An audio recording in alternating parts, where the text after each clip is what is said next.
Ya jelas dengan status hak pakai ini kan berbeda pengertiannya dengan hak milik. Warga termasuk saya yang punya lahan di sini, yang sebenarnya itu milik kami kuasai, tapi ternyata oleh negara hanya dipinjam pakaikan.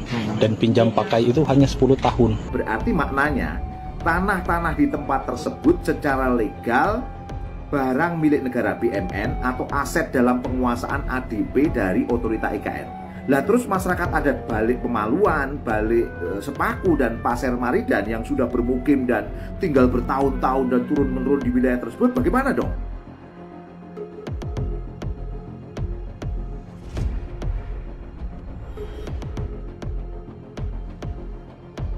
Jadi totalnya 190 tahun. Teman-teman, ini parah bener. Zaman penjajahan Belanda saja HGU hanya 75 tahun. Lah ini 190 tahun.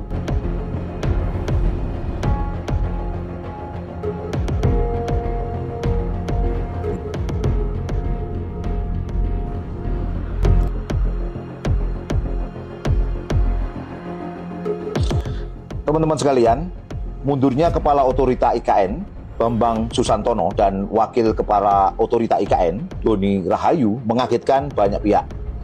Bila kita runut, diduga kuat salah satu persoalan menumpuk yang memicu adalah konflik soal lahan di IKN yang tak kunjung selesai. Sementara upacara HUT RI ke-79 yang digadang-gadang Pak Jokowi di IKN tinggal 2 bulan lagi. Menurut laporan KPA Konsorsium Pembaruan Agraria tahun 2023, proyek IKN adalah sumber konflik agraria terbesar di sektor infrastruktur. KPA memasukkan konflik agraria pada proyek IKN ini sebagai konflik agraria struktural. Maknanya, konflik lahan ini disebabkan oleh kebijakan pejabat publik yang mengakibatkan terancamnya dan atau tersingkirnya hak-hak konstitusional masyarakat atas sumber-sumber agrarianya. Dugaan terkait hal ini sepertinya nyambung dengan rencana penerbitan Perpres, Peraturan Presiden, untuk pengadaan lahan seluas 2086 hektar yang masih bermasalah dengan pendekatan PDSK Plus, penanganan dampak sosial kemasyarakatan plus. PDSK biasa, kata Pak Basuki, hanya tanam tumbuh. Namun kalau PDSK Plus, maka masyarakat bisa direlokasi, dibuatkan rumah tergantung musyawarah dengan masyarakat. Teman-teman sekalian, kita perlu mencatat terkait dengan PDSK ini, yaitu penanganan dampak sosial kemasyarakatan dalam rangka pengadaan lahan untuk pembangunan nasional, sebenarnya sudah ada perpresnya, yaitu Perpres nomor 78 tahun 2023. Perpres ini sebenarnya sangat mengkhawatirkan karena di dalamnya merancang tata cara pemerintah untuk menghapus hak-hak dasar rakyat atas tanah. Misalnya, dalam pasal 1 ayat 3 Perpres tersebut bunyinya demikian. Penanganan dampak sosial kemasyarakatan adalah penanganan masalah sosial berupa pemberian santunan untuk pemindahan masyarakat yang menguasai tanah yang akan digunakan untuk pembangunan nasional. Pemberian santunan, ini catat ya, pemberian santunan ini memberi kesan sebagai bentuk sumbangan kemanusiaan agar masyarakat bersedia digusur. Padahal istilah santunan dipakai karena hak masyarakat atas tanah dianggap telah nyata-nyata bukan milik rakyat lagi, kemudian masyarakat diusir dengan menggunakan istilah pemberian santunan. Kalau modelnya demikian, ya namanya penggusuran rakyat dari ruang hidupnya. Ini kedoliman penguasa yang sangat nyata. Pertanyaannya, apakah perpres yang akan dibuat dan diterbitkan lagi ini nanti hanyalah bunga-bunga penguasa yang ujungnya adalah penggusuran? Kita lihat saja perkembangannya, terus speak up dan terus muhasabah lil hukam. Tidak ada masyarakat kita menolak dengan adanya IKN, sangat mendukung, tapi kasihlah haknya masyarakat.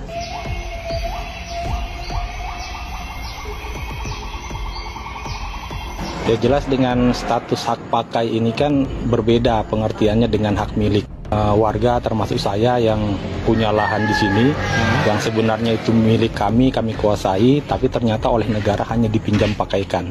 Dan pinjam pakai itu hanya 10 tahun. Bayangkan kalau kita bandingkan dengan HGU yang Jokowi berikan kepada investor, itu sampai hampir 2 abad. Sementara kami warga masyarakat yang asli di sini hanya dikasih waktu 10 tahun hak pakai. Setelah itu nggak tahu.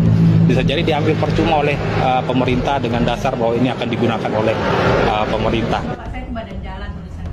Kalau pemerintah memang punya hati kepada masyarakat setempat, cukup akui dulu lahan-lahan kami yang ada di sini dengan memberikan hak milik. Nanti setelah itu kalau memang mau digunakan untuk IKN, silakan dibebaskan dengan proses ganti untung sesuai ketentuan. Hak pakai itu siapa yang mau beli kalau hak pakai? Pak dijanjikan apa Pak sama BPN? Ya hak pakai menjadikan hak milik. Itu yang sekarang ditunggu masyarakat. Itu yang ditunggu. Saya sementara ngurus ngambil hak pakainya. Mudah-mudahan BPN tidak mengingkari janjinya. Karena kalau mengingkari janjinya aku tidak tahu apa yang terjadi. Teman-teman ingatkan ya, waktu mundurnya Kepala Otorita IKN Bambang Susantono dan Wakil Kepala Otorita IKN Doni Rahayu beberapa waktu yang lalu kemudian tersiar kabar. Ternyata ada permasalahan pembebasan lahan 2086 hektar di IKN yang menurut Pak Basuki Hadimulyono sebagai PLT Kepala Otorita IKN yang membutuhkan perpres PDSK, Penanganan Dampak Sosial Kemasyarakatan Plus. Kalau penyelesaian masalah tanah di IKN ini dengan PDSK, seperti yang dulu pernah saya sampaikan, berarti maknanya tanah-tanah di tempat tersebut secara legal barang milik negara BMN atau aset dalam penguasaan ADP dari otorita IKN. Lah terus masyarakat adat Balik Pemaluan, Balik Sepaku dan Pasir Maridan yang sudah bermukim dan tinggal bertahun-tahun dan turun-menurun di wilayah tersebut, bagaimana dong? Ya maknanya dianggap tak punya legalitas kepemilikan maupun legalitas penguasaan. Inilah problem besar corak pembangunan kapitalisme di negeri ini. Masyarakat kecil direlokasi, ya tanda petik digusur dari ruang hidupnya, sementara para kapitalis pemilik modal malah diberi peluang memiliki HGU sampai 190 tahun. Ini benar-benar corak pembangunan yang sangat-sangat dolim.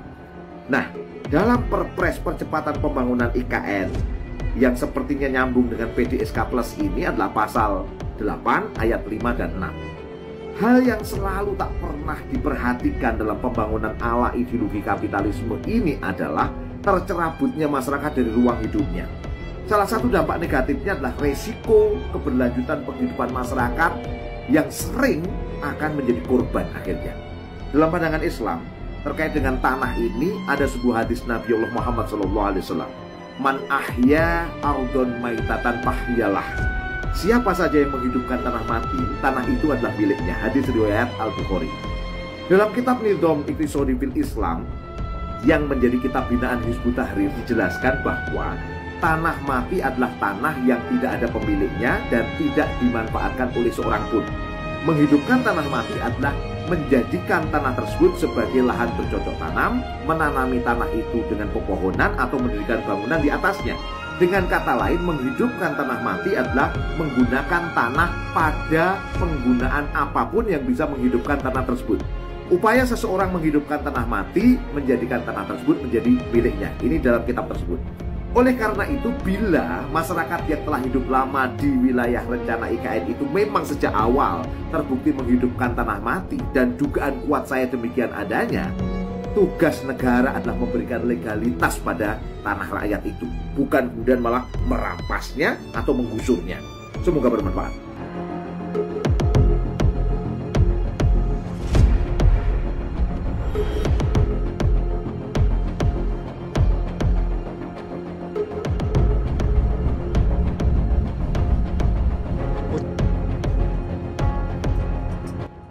Oke, teman-teman sekalian, saudara-saudara sekalian, ini benar-benar ugal-ugalan.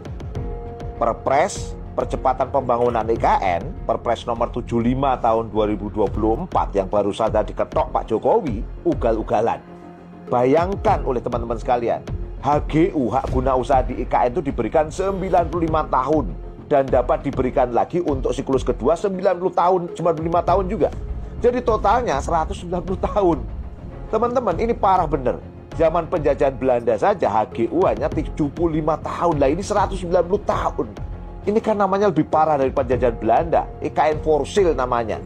38 presiden dari periode presiden ini. Menteri Perdagangan Zulkifli Hasan memperjelas bahwa HGU 190 tahun ini bertujuan untuk mempercepat investasi. Clear ya, mempercepat investasi. Poin saya ya, bukan begini cara membangun negara. IKN adalah sesuatu yang strategis.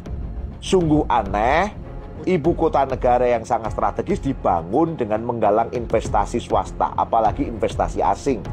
Harusnya membangun IKN itu fokus pada dana APBN. Cuma persoalannya, APBN Indonesia itu tekor melulu karena dibangun dengan pendekatan kapitalisme yang mengandalkan pendapatan dari utang dan pajak. Sementara sumber daya alam yang melimpah malah dilego kepada swasta, termasuk swasta asing. Ini persoalan besar dan sistemik. Coba teman-teman bayangkan, utang pemerintah sudah tembus 8.353 triliun, ngeri. Dan postur APBRR PABBN 2025 dirancang defisit sekitar 600 triliun. Coba bayangkan. Lah kalau model begini gimana membangun IKN? Ya berat, ya abot Pak D. Belum lagi Pak Prabowo akan buat program makan siang gratis. Berat lah ini, berat sekali. Negara ini harus taubatan nasuha, menghentikan sistem kapitalisme.